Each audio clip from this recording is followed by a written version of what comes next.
तत्पुरुषाय विद्महे महादेवाय धीमहि तन्नो रुद्रः प्रचोदयात्। ॐ तत्पुरुषाय विद्महे महादेवाय धीमहि तन्नो रुद्रः प्रचोदयात्।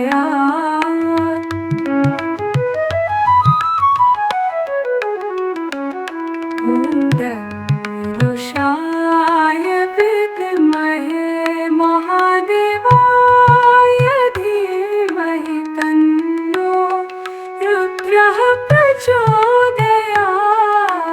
ॐ तत्पुरुषाय विद्महे महादेवाय धीमहि तन्नो रुद्रः प्रचोदयात्।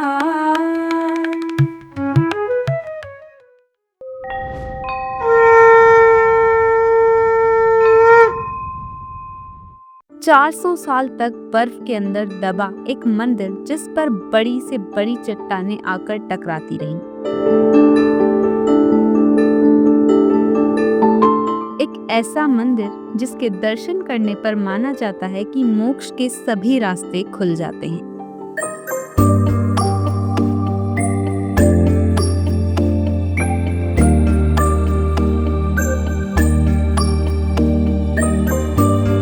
केदारनाथ इंडिया का सबसे पॉपुलर और पिलग्रिमेज प्लेस है, जहां दुनिया भर से लोग आते हैं सबसे मुश्किल यात्राओं में से एक को पूरा करके केदारनाथ मंदिर की सिर्फ एक झलक पाने के लिए।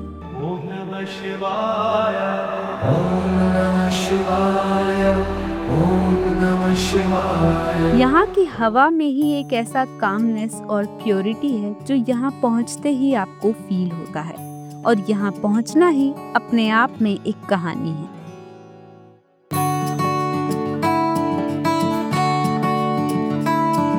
रोड तो 21 किलोमीटर पहले ही खत्म हो जाती है। उसके बाद शुरू होता है ये ट्रैक, जिसमें कुछ लोग चलकर, कुछ घोड़ों पर या पालकी पर बैठकर जाते हैं, तो कुछ इन पिट्ठों पर, और सबसे फास्टेस्ट वे है ऊपर पहुंचने का ये हेलीकॉप्टर्स। और ये पिट्ठू एक बार में 100 केजी तक का सामान केदारनाथ तक पहुंचा देते हैं। और फिर पूरे दिन के नॉन स्टॉप ट्रैक के बाद आता है केदारनाथ मंदिर।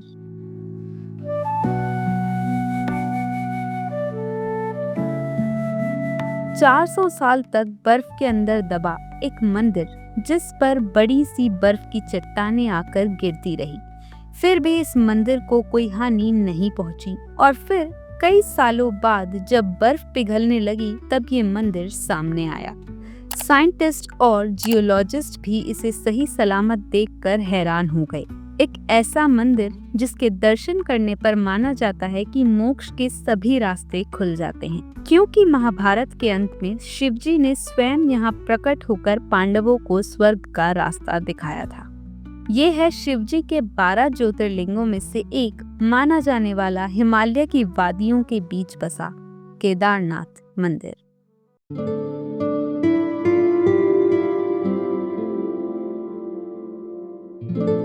उत्तराखंड में रुद्रप्रयाग नाम का एक छोटा सा शहर है जो खूबसूरत वादियों से सजा हुआ है, और इन्हीं खूबसूरत वादियों में बसा है शिवजी के सम्मान में बना बाबा केदारनाथ मंदिर।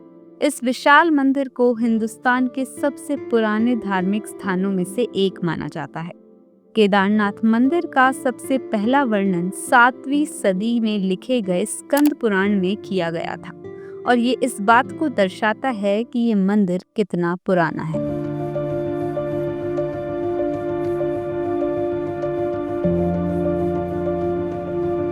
समुद्र के तट से 3580 मीटर ऊपर बसा ये मंदिर एक 6 फीट के ऊंचे पत्थर के प्लेटफॉर्म पे बना है, और यहाँ पे आपको सबसे पहले शिवजी के वाहन नंदी जी की पत्थर से बनी हुई एक सुंदर सी मूर्ति दिखाई देगी।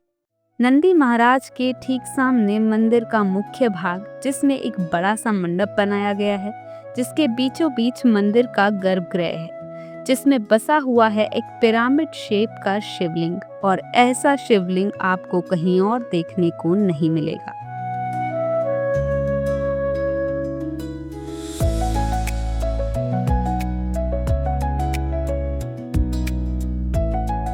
बर्फीले पहाड़ों के बीच बसे इस मंदिर से कई हैरान कर देने वाली बातें जुड़ी हुई हैं। कहा जाता है कि इस मंदिर को पांडवों ने बनाया था। मान्यता के अनुसार महाभारत के युद्ध में अपने गुरु और अपने भाइयों का वध करने के बाद पांडव खुद को अपराधी मानने लगे थे, पापी मानने लगे थे, और फिर युद्ध के बाद उन्होंने कई वर्षों तक हस्तिनापुर पर राज किया। पर इतना समय बीत जाने के बावजूद उनके मन को शांति नहीं मिली, तो वो अपनी समस्या का समाधान ढूंढने के लिए ऋषि वेद व्यास के पास जा पहुंचे। और फिर वेद व्यास जी ने उनसे कहा कि अपने पापों से मुक्ति पाने के लिए उन्हें शिव जी के शरण में जाना होगा। इसके बाद पांडवों ने अभिमन्यु के पुत्र और परीक्षित को सारा भार सौंप दिया और द्रौपदी के साथ शिव जी की खोज में काशी चले गए। लेकिन जब काशी में भी उन्हें भगवान शिव के दर्शन नहीं मिले तो उन्होंने काशी छोड़ दी और यहाँ से वहाँ भटकने लगे। पांडव जहाँ भी शिव जी को ढूंढते हुए पहुँचते, शिव जी वहाँ से कहीं और चले जाते। आखिरकार शिव जी उत्तराखंड के गुप्त काशी में जाकर बस गए। अब लोकल्स का मानना ये है कि जब पांडव उन्हें ढूंढते हुए वहाँ पहुँचे तो उनसे छिपने के लिए शिव जी ने नंदी बैल का रूप धारण कर लिया और वो गाय के झुंड में छिप गए, और फिर काफी समय तक पांडव उन्हें ढूंढते रहे।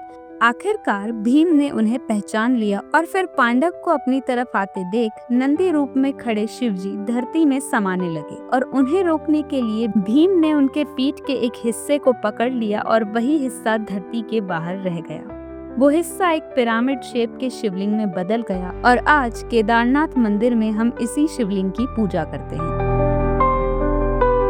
पांडवों की निष्ठा देखकर भगवान शिव प्रसन्न हुए और उनके सामने प्रकट हो गए। उन्होंने पांडवों को माफ कर दिया और स्वर्ग प्राप्ति का रास्ता भी बताया।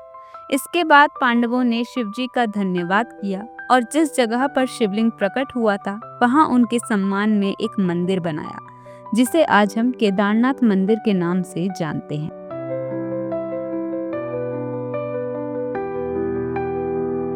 कहते हैं कि जब शिव जी का बैल रूप धरती में समाया था तब उस बैल का मुख रुद्रनाथ में, जटा कल्पेश्वर में, भुजाएं तुंगनाथ में और नाभि मद्महेश्वर में प्रकट हुई थी, और इसलिए केदारनाथ के साथ इन 4 स्थानों को मिलाकर पंच केदार कहा जाता है।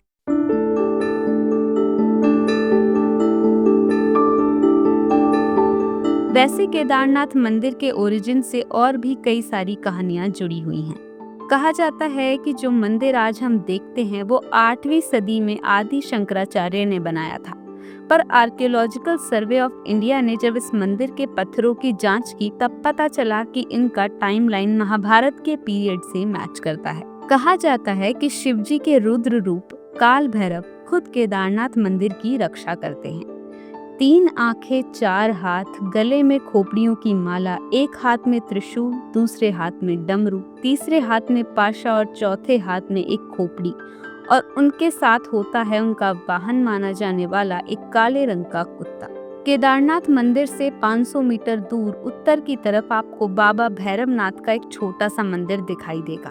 यह मंदिर एक खुली जगह पे है जहाँ पे ना ही दीवारें हैं और ना ही कोई छत, और ऐसा कहा जाता है कि बाबा भैरव मंदिर के दर्शन किए बिना केदारनाथ की यात्रा पूरी नहीं होती, और जब एक्सट्रीम वेदर कंडीशन की वजह से साल में लगभग 6 महीने केदारनाथ मंदिर और उसके आसपास के जो एरियाज हैं वो बंद रहते हैं, उस समय मंदिर के पुजारी भी यहाँ आकर मंदिर की देखभाल नहीं कर पाते।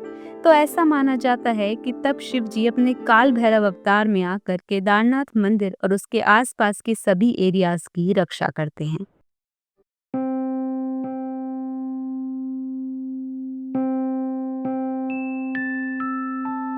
केदारनाथ मंदिर को एक डिजास्टर प्रूफ जगह माना जाता है। 13वीं सदी से 17वीं सदी के बीच एक ऐसा समय आया था जब ऊंचाई पर बसे कई माउंटेन रेंजेस और उनके सराउंडिंग एरियाज पूरी तरह से बर्फ से ढक गए थे, और फिर बर्फ के बड़े बड़े पत्थर और चट्टानें यहाँ गिरती रहती थी और इस वजह से इन एरियाज में काफी नुकसान भी होता था।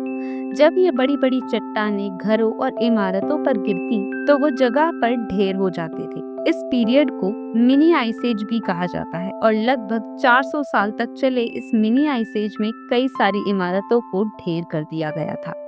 पर जब ये पीरियड खत्म हुआ तब सामने आया कई हजार साल पुराना केदारनाथ मंदिर, जो आज भी उतनी ही मजबूती से खड़ा है।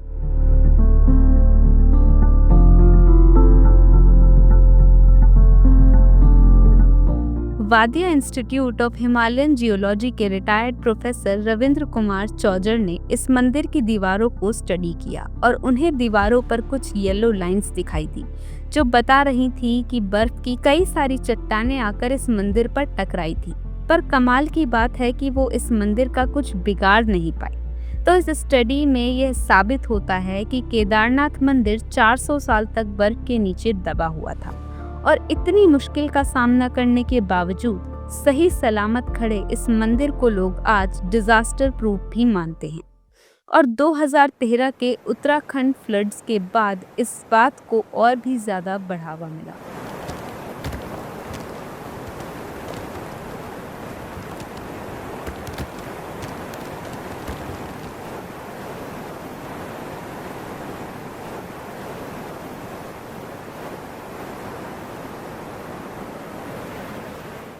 उत्तराखंड में तबाही मचाने वाली ये फ्लड्स मंदिर के मुख्य मंडप के एक पत्थर को भी हिला नहीं पाई। ये इंसिडेंट के बाद आर्कियोलॉजिकल सर्वे ऑफ इंडिया ने इस मंदिर को स्टडी किया और तब सामने आया कि केदारनाथ का जो मंदिर है ये एक डिजास्टर प्रोन एरिया को ध्यान में रख के बनाया गया है।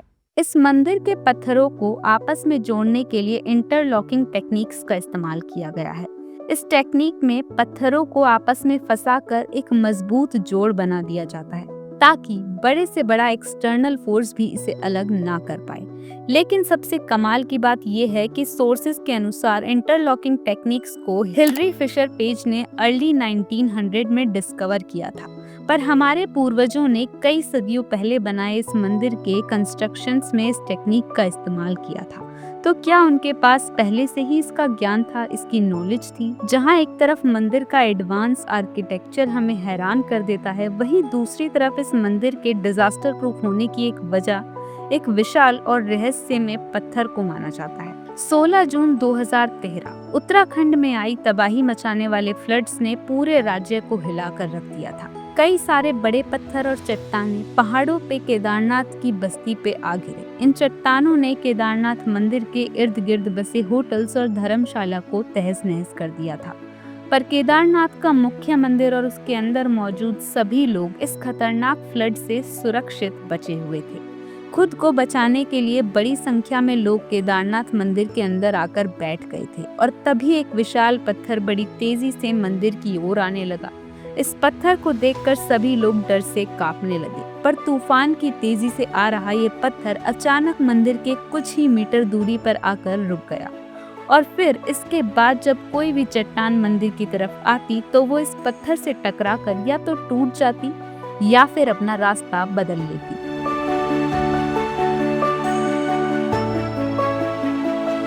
और लोग इस दृश्य को देखकर दंग रह गए और लोकल्स की माने तो ये पत्थर पूरे समय मंदिर की रक्षा करता रहा।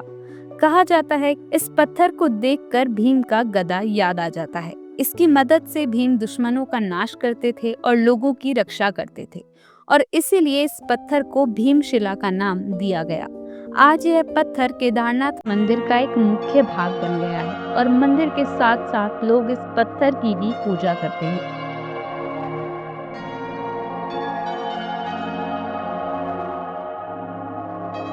और जरा सोचिए कि क्यों यह पत्थर केदारनाथ मंदिर के कुछ ही मीटर की दूरी पर आकर रुक गया। क्या सिर्फ ये एक कोइंसिडेंस था या फिर कोई चमत्कार?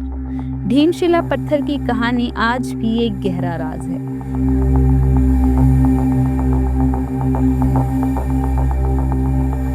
केदारनाथ की मुश्किल यात्रा तय कर हर साल लाखों की संख्या में यात्री मंदिर के दर्शन करने जाते हैं और सुंदरता और भक्ति का एक यूनिक कॉम्बिनेशन माना जाने वाला केदारनाथ मंदिर 12 ज्योतिर्लिंगों में सबसे ऊंचाई पर बसा हुआ है। हो सके तो आप भी केदारनाथ जरूर जाना। या तो आप यहाँ भगवान के करीब महसूस करेंगे या फिर खुद के।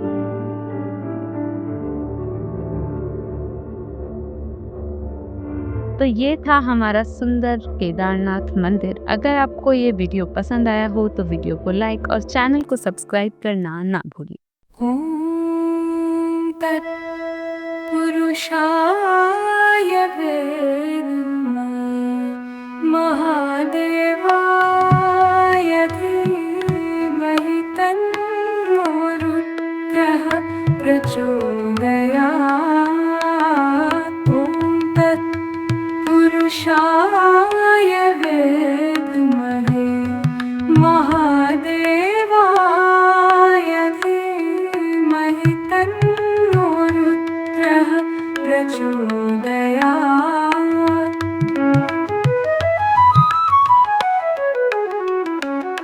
ॐ तत्पुरुषाय विद्महे महादेवाय धीमहि तन्नो रुद्रः प्रचोदयात्। ॐ तत्पुरुषाय विद्महे महादेवाय धीमहि तन्नो रुद्रः प्रचोदयात्।